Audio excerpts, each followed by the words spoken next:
So thank you for joining me today, Tom. First get to know question. Right. What was the first football match you ever attended? I think, which is probably surprising as a Villa fan, I think it was a Southampton game. It was Southampton 1, Palace 1, but it was when Gareth Bale was playing for them at left back All right. at Southampton. I can't remember what year it was. It was Boxing Day, I think, yeah. So, yeah, Southampton Crystal Palace. Oh God, so not even a Villa game. No, And then who or what was the most influential thing or person who contributed most to you supporting the team you do today? to be honest, again, my family aren't really Villa fans, so Oh God. they're from the area, but a lot of them they're Wolves fans. Oh And God. I don't actually know what it was, but I just remember from a really early age, I've always supported Villa, and they've always just gone along with it. So yeah, there's pictures of me sort of age like 6 or 7, earlier even in Villa shirts, but nobody really understands why I supported them. I obviously just at some point just chose Villa, so yeah, a bit unusual. So there wasn't like an influential player that you thought like, I love that player. I'm going to support this team. No, I think we were watching. It was quite an exciting team at the time, so it was probably when I'm first really looking at it. We're getting into it was Martin O'Neill, so we had John Carew, Mm. Stilian Petrov, Ashley Young, that kind of era. Was the Benteke era as well? Was that just a bit after? Yes, that was probably just a little bit later. Right. With probably thinking more like um, Agbonlahor, Carew up front, Ashley Young. Yeah, so kind of they were finishing kind of sixth most seasons around that area. So maybe that was a bit of it. Support the biggest team in the area. I'm a bit of a Rory supporter, you never know. But yeah, Oh. that's it really. So this leads on nicely. Who's your favourite player? So like current and past.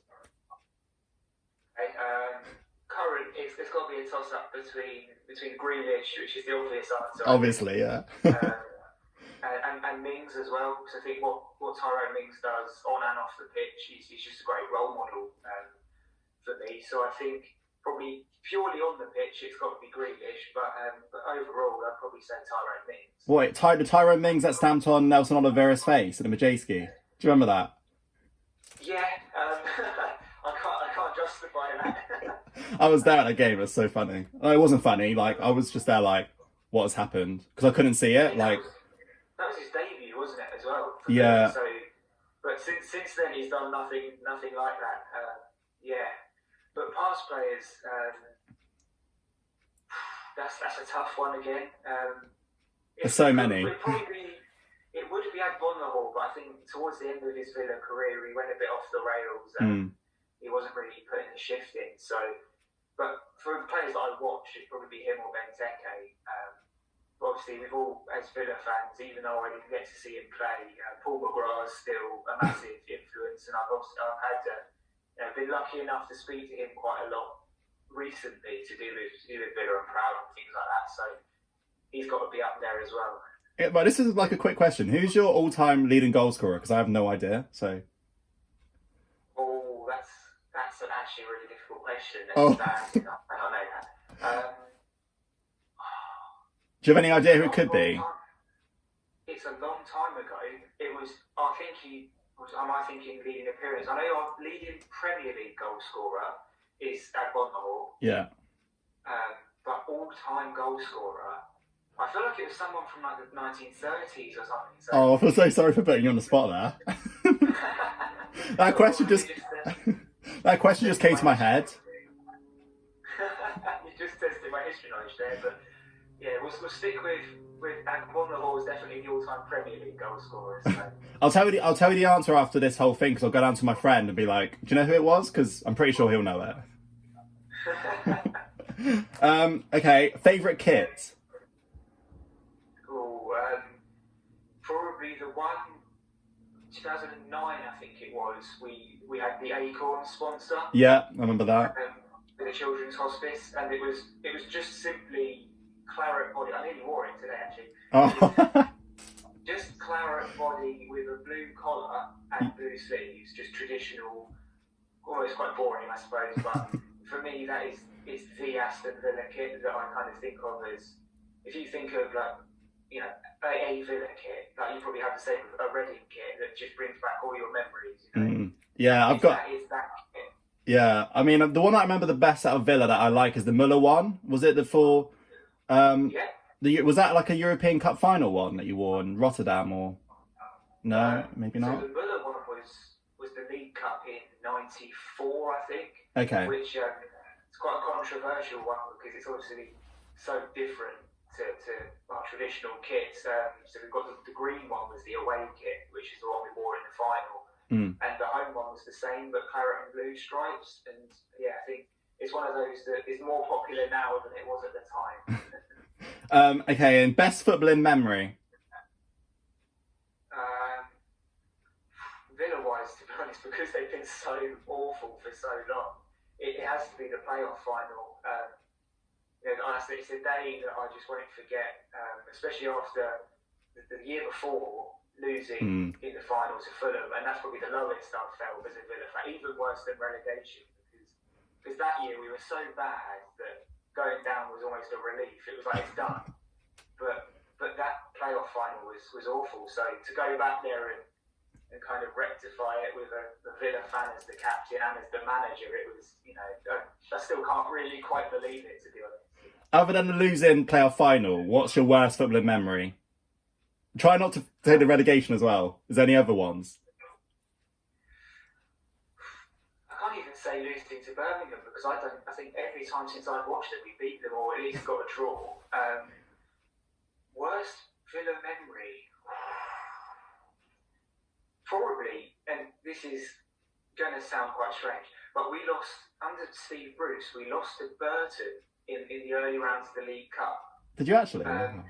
Yeah, and I know it's kind of a meaningless game because it was like the first or second round of the League Cup. But it was kind of one of those games that just, it epitomised how far we kind of fallen. Yeah. And you think, because Burton Albion kind of, when I was younger and when my parents were kind of my age, they were playing our local town in the cups and the league competition. I think, I can't remember what division they were in, but they were playing in my local small town team in the non-league. And then they got promoted, and then they come to, I think we were at the Pirelli against them in the cup, and they beat us 1-0. And it's just, you think, that's, for a Villa fan to lose to a fairly local kind of team that's considered so small was it was just a bit embarrassing. Don't worry about that. Reading have lost to Burton Albion as well at home, so I know the feeling. And final question, which is like the funnest one in my opinion. Who is the most attractive footballer in your opinion? I'm going to have to say Grealish, aren't I? Because what he does on the pitch kind of adds to it, I think, doesn't it? You look at him and he's unique in many ways. So, I mean, his hairstyle is a bit questionable at the moment for me, but it is, but it's unique. We like unique, don't we? You've got someone a bit different who's not a carbon copy kind of PR robot that a lot of them are these days. For me, right, quickly for me, I'd say favourite non-Villa player, probably Olivier Giroud, like in terms of attractiveness. He's quite attractive. And in Villa, right, you're going to laugh at me for this, but I find this Villa player quite attractive. Ready? John McGinn. Really? Yeah, do you know what? He gives me like working class hero vibes. And like... Okay, I can see that. And I'm just like, oh, that's like really like attractive. And I'm like, oh, that's so cute. And I'd say probably followed by, I like Matt Target as well. He's quite attractive. So. A couple of unusual choices. Oh, that's brilliant. Anyway, okay, actually quickly, do you know much about the Reading team at the moment? At the moment, no. No, you don't know any of the players? I'm not sure. Probably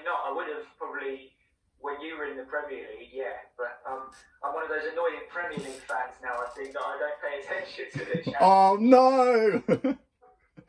No, I was going to ask you. You thought the most attractive player was from that team, but I have to get a picture gallery up. yeah. Be like, do you know who this player is? Do you know who this player is? Is he attractive? Is he not? No, that's perfect. Anyway, thank you for that, Tom.